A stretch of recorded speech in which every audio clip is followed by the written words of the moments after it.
The grand arena of the Laur hummed with energy, a colossal structure that had witnessed 1,000 generations of champions. I stood there, all 6 of my limbs trembling, not from excitement but from something far more bitter. Shame, perhaps, or maybe it was just the weight of being utterly devastatingly useless. My name is Kryn. Just Kryn. No house name, no warrior title, no glorious suffix that would make the ancestors sing. I was 14 cycles old, which meant I should have been competing in the youth division, proving my worth to the Galactic Council. Instead, I was here, in the spectator zone, watching everyone else live the life I would never have. The explosion that took my lower right limb happened 3 years ago. A training accident. They called it bad timing, bad luck, bad everything. The medical drones did what they could, but regeneration technology doesn't work on everyone. Apparently I was special. Lucky me, right? Move it, cripple, someone snarled behind me, shoving past with enough force to send me stumbling. I caught myself against the railing, my remaining limbs working overtime to keep me upright. The crowd barely noticed. They were too busy watching the main event where actual warriors, actual beings of worth were doing what I could only dream about. The current match was intense. A Thoraxian fighter, all armored plates and savage grace, was going toe-to-toe with a Malvine speed demon. The crowd roared with each clash, each near miss, each spectacular display of everything I wasn't and would never be. I felt hollow inside, like someone had scooped out my insides and left only the shell. Then I heard it. Footsteps. Slow, deliberate, purposeful, different from the usual rush of the crowd. I turned, expecting another spectator coming to claim a better view, maybe another shove, another reminder that I was in the way. Instead, I found myself looking up, way up at a human. Now, I had seen humans before. The arena broadcasts showed them sometimes, usually getting torn apart in the lower divisions. Soft things. They seemed weak. Their planet was some backwater dirtball called Earth, and everyone knew they had only been spacefaring for about 200 cycles. Babies. Really? In galactic terms. But this one was different. He was tall, even by human standards, with broad shoulders that suggested strength despite their species' supposed frailty. His face was weathered, lined with marks that spoke of time and experience. One eye was a strange cybernetic implant, glowing with a soft blue light. His right arm, I noticed, wasn't original biology either. It was mechanical, advanced, military grade from the look of it. He wore simple clothes, nothing fancy. No armor, no house colors, no identification that I could see, just plain gray fabric that had seen better days. But there was something about the way he carried himself, something that made the crowd part around him without even realizing they were doing it. He stopped right in front of me. His one organic eye, a startling green color, studied me with an intensity that made my skin prickle. "That your spot?" he asked, his voice rough but not unkind. The translator implant rendered his words in perfect Velakari, though I could hear the underlying human sounds, all those strange vowels and consonants. No sir. I mean yes, sort of.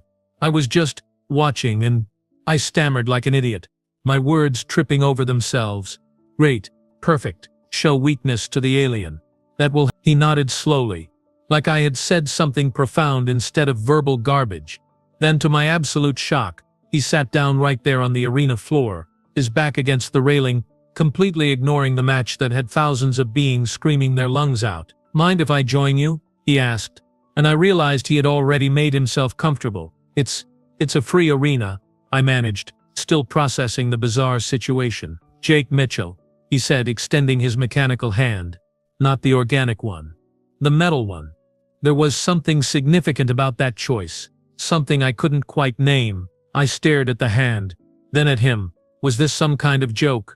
Some human custom I didn't understand? But his expression was serious, patient, waiting. I reached out with my upper left limb, the steadiest one I had, and gripped his mechanical fingers. The metal was warm, surprisingly so, and the handshake was firm but not crushing. "Kryn," I said softly. "Just Kryn. Pleased to meet you, Just Kryn," he replied, and there was the ghost of a smile on his scarred face. Not mocking, not pitying. Just there. The crowd erupted in another roar. The Thoraxian had landed a devastating blow, sending the Melvine spinning across the arena floor. It would have been the perfect moment to focus on the match, to lose myself in someone else's glory. Instead, I found myself more interested in the strange humans sitting beside me. "You're not watching the fight," I observed, confused. "Seen enough fights," Jake said, his voice carrying a weight that suggested stories I couldn't imagine. "They all start to look the same after a while." "Then why are you here?" "At the tournament." He shrugged, a very human gesture. "Visiting. Heard Velarkar throws a good show. Thought I would check it out. Plus the food vendors here are supposed to be excellent." "They are," I admitted, though I hadn't been able to afford any of the premium stalls. "The grilled thon legs are particularly good." "Noted," he said seriously, like I had provided crucial intelligence. We sat in silence for a moment, and it was strangely not uncomfortable. The arena pulsed around us, energy and noise and celebration, but in our little corner there was something resembling peace. "That's a nasty injury," Jake said suddenly, nodding toward my missing limb. Not dancing around it, not pretending it wasn't there. Just stating a fact. My defensive walls shot up instantly. "I'm fine. It's old. Not a big deal." "Didn't say it was," he replied calmly. "Just said it was nasty. Lost my arm and eye in the Proxima campaign.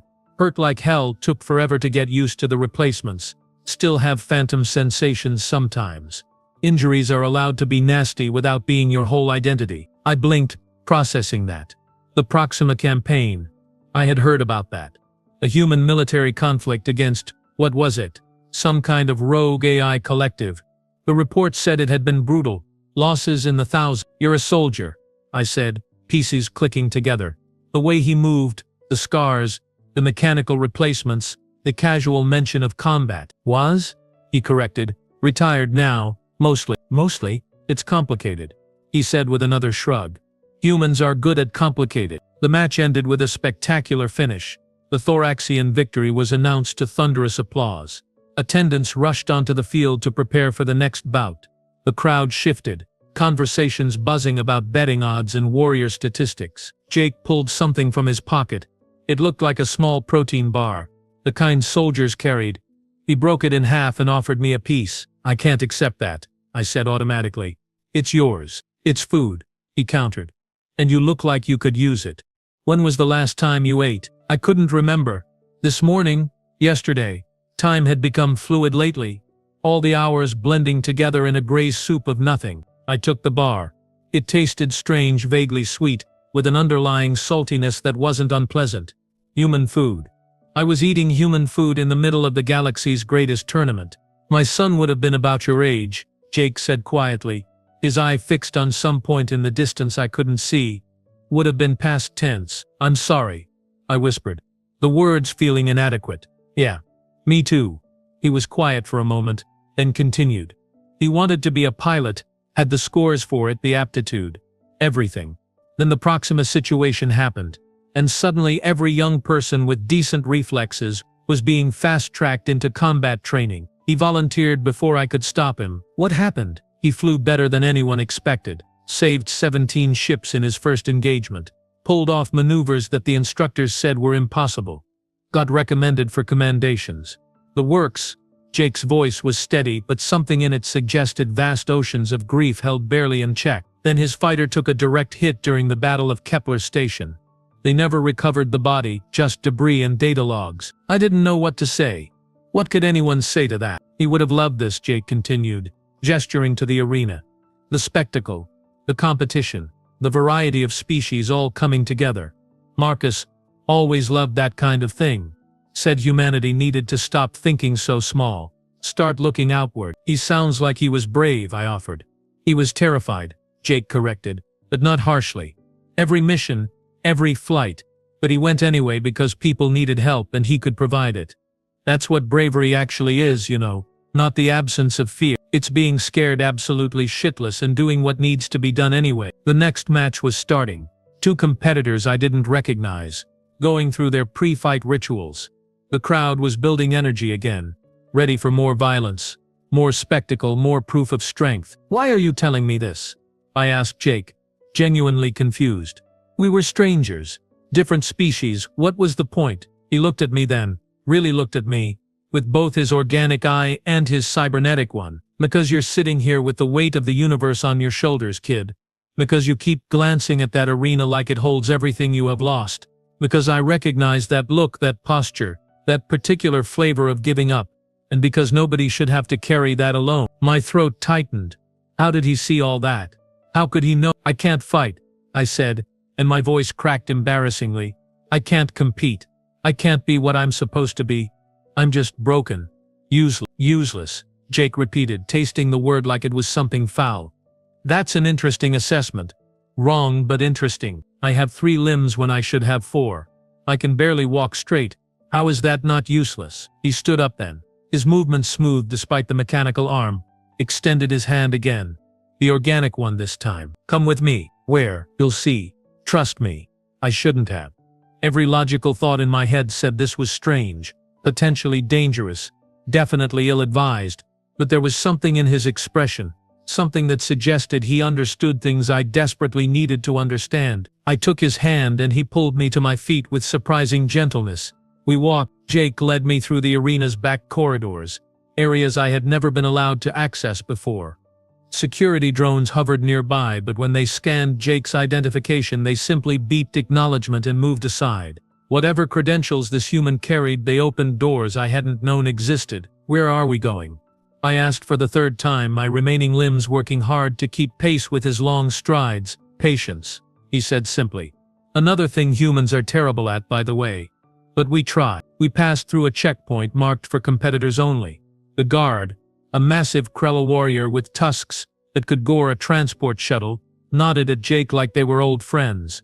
The whole situation was becoming increasingly surreal. Finally, we emerged into a training facility. Not the public practice areas where young warriors went through basic drills. This was something else entirely. Advanced equipment lined the walls, weapons I couldn't even identify. Training dummies that looked like they cost more than my family's entire dwelling. Welcome to the Veterans Prep Area, Jake announced, gesturing broadly. Where old fighters go to pretend they still have what it takes. The room wasn't empty. A handful of beings were scattered around, working through exercises that ranged from strength training to what looked like meditation. They were all species I recognized.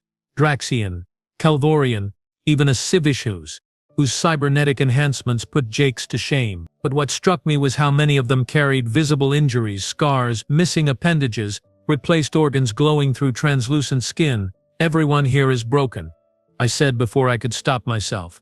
Everyone here is still fighting, Jake corrected, his tone sharp but not angry.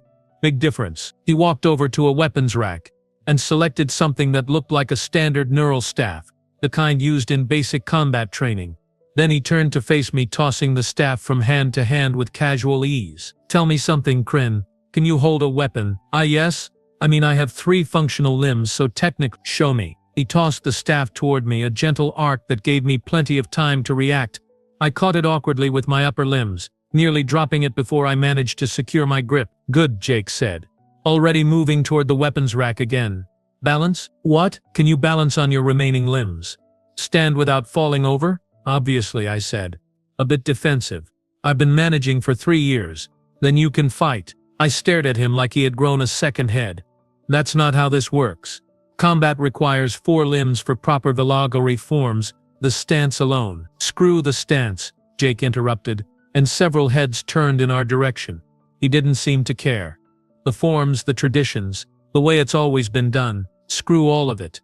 You don't have 4 limbs, so you need to fight like someone with 3 limbs. Novel concept, I know. He had selected another neural staff and was now moving into the open training area. Come on, hit me. I can't. Wrong answer. Try again. This is ridiculous. You're a trained soldier. I'm a disabled kid. Hit me. Each word was punctuated, firm, brooking no argument. I stumbled into the training area, my grip on the staff uncertain. This was insane. I was going to embarrass myself, probably fall over, definitely prove exactly how useless I really was. Jake stood relaxed, his staff held loosely in his mechanical hand. Waiting, I lunged forward, attempting a basic overhead strike, something I had learned before the accident. It was clumsy, unbalanced, predictable. Jake sidestepped it effortlessly, not even bothering to block. Again, he said. I tried a sweeping attack, using my lower limb for pivot support. It was better, slightly, but still pathetically slow. Jake stepped back, the staff missing him by a considerable margin. Again, this isn't working, I shouted. frustration boiling over. I can't do this. I told you I'm not made for combat anymore. You're right, Jake said, and his agreement hurt more than any insult could have. You can't fight the way you used to. That person is gone. The question is, who are you now? He moved then, faster than I expected, his staff coming toward me in a controlled arc. Instinct took over. I blocked, my remaining limbs adjusting positions I hadn't consciously thought about, my body remembering patterns even if my mind said they were impossible. The impact vibrated through my arms, but I held. There, Jake said, and was that approval in his voice. You're stronger than you think. Your upper limbs compensated for the missing lower right, shifted your center of gravity, found a new balance. Your body knows what to do. You just have to stop telling it that it can't. We went again, and again, and again. Each exchange was short, controlled, educational. Jake wasn't trying to defeat me. He was showing me possibilities, demonstrating how my limitations could become advantages if I stopped viewing them as failures. You're lower to the ground now, he explained during a break, both of us breathing hard. That's actually good. Harder to knock over, more stable, use it. But the reach is what it is. So you don't fight at long range, you get inside their guard, where height becomes a disadvantage. Every weakness has a corresponding strength. You just have to find it. I was exhausted, my limbs trembling from exertion I hadn't experienced in years. But something else was happening too. Something that felt dangerously like hope. Why are you doing this? I asked, sitting down heavily on the training mat. Why do you care what happens to some random alien kid? Jake sat beside me, his mechanical arm whirring softly as it moved. For a long moment he didn't answer. When he finally spoke, his voice was quiet. Because Marcus didn't get a second chance. Because he died doing something brave and important and completely terrifying, and I will never stop being proud of him, but I will also never stop wishing I could have given him more time, more life, more possibilities. He looked at me then, and the raw grief in his expression was almost too much to bear. I can't bring my son back, but I can help other kids who think their story is over, who believe that one bad thing defines everything they will ever be. Marcus would have done the same thing if he had survived. He was like that, always helping, always pushing people to be better than they thought they could be. I'm sorry, I whispered. I'm so sorry about your son. Yeah, Jake said, roughly. Me too.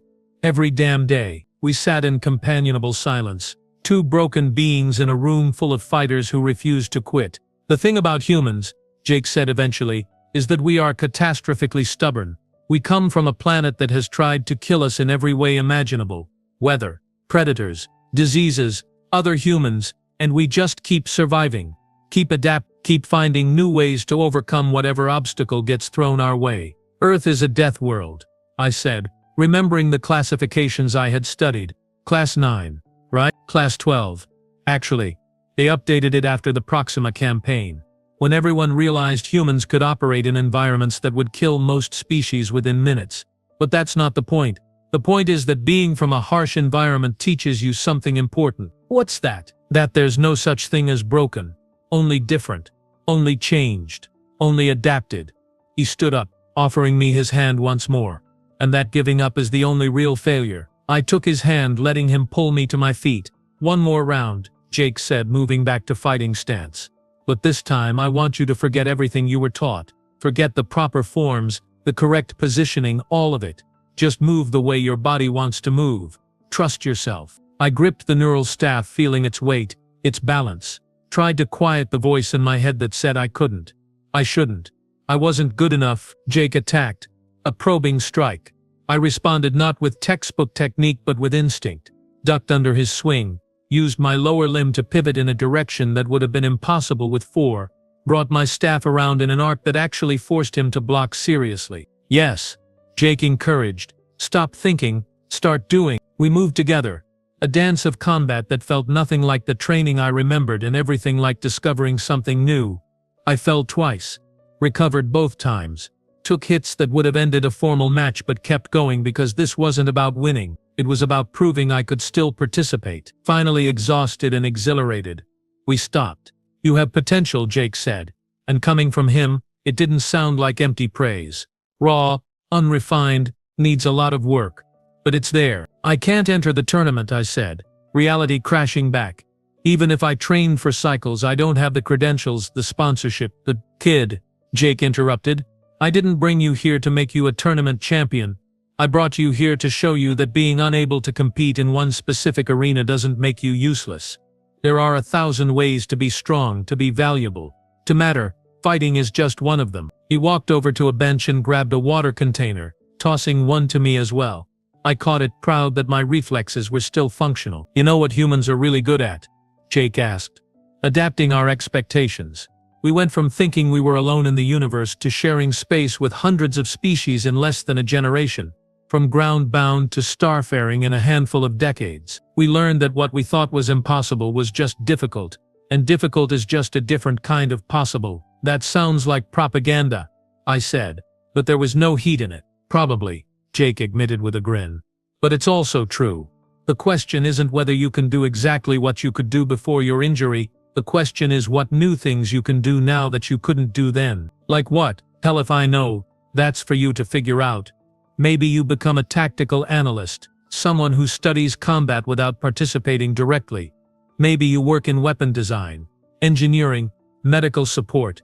Maybe you find something completely unrelated to fighting and pour your energy into that. The options are limitless if you stop limiting yourself. The training facility's announcement system crackled to life, signaling the beginning of the main tournament events. The real spectacles, where the galaxy's best would demonstrate why they deserved their reputations. We should go watch, Jake said. Study how they move, what they do right, what they do wrong. Even from the sidelines you can learn. We walked back toward the arena proper. My gait still uneven but somehow feeling less shameful. As we moved through the corridors, I noticed things I hadn't before. The accessibility ramps, the support staff with various augmentations, the fact that not everyone here was a perfect physical specimen. Jake, I said as we found seats. Much better seats than I had occupied before. Yeah, thank you. For seeing me, for not just walking past. He smiled and this time it reached his eyes, both the organic and the cybernetic. Marcus taught me that every person you meet is fighting battles you know nothing about. The least we can do is offer a hand when we can. He paused. Besides, you remind me of him. Same stubborn refusal to accept help, same tendency to shoulder everything alone, same potential waiting to be unlocked. The first match began, and it was spectacular. Two master fighters displaying skill that bordered on artistic, but for the first time in 3 years I wasn't watching with bitter envy. I was watching with curiosity, analyzing their techniques, thinking about how strategies could be adapted, modified, reimagined. See that footwork? Jake murmured, leaning close. Notice how the Draxian keeps her weight forward. That's a vulnerability if you know how to exploit it. How would you exploit it? Well, if I were fighting her, which I wouldn't because I'm retired and she would absolutely destroy me, but hypothetically, he spent the next hour providing commentary, teaching me to see combat not as something I was excluded from but as a complex puzzle I could study and appreciate. Other spectators occasionally glanced our way, probably wondering why a human veteran was bothering with a disabled Velikali youth. Let them wonder. As the tournament continued, as champions rose and fell, as the crowd roared its approval or dismay, I felt something shifting inside me.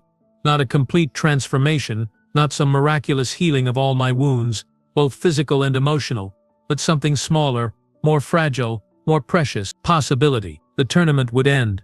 Jake would eventually leave, returning to whatever retired veterans did with their time. I would go home, back to my life, my limitations, my reality, but I would go back different, not fixed. Not whole in the way I had been before, but not broken either, just changed, just adapted, just learning to find new ways to exist in a universe that didn't pause for anyone's pain. And maybe, just maybe that was enough. The crowd erupted in another massive cheer. Someone had landed a spectacular victory. Jake nudged my side with his elbow. You know what I think? He said over the noise. What? I think you're going to be just fine, Kryn. Different than you planned. Harder than it should be, but fine nonetheless. I looked at this strange human who had appeared from nowhere, who had no obligation to care, who had shared his grief and his time and his hard-won wisdom with someone he would likely never see again. I think maybe you're right, I said, and meant it. The tournament played on. The galaxy spun. Life continued, complicated and messy and full of unexpected moments of grace, and for the first time in 3 years I felt ready to be part of it. Tell me which sci-fi twist shocked you the most in today's story. You are watching Sci-Fi HFY content. My channel is Sci-Fi HFY.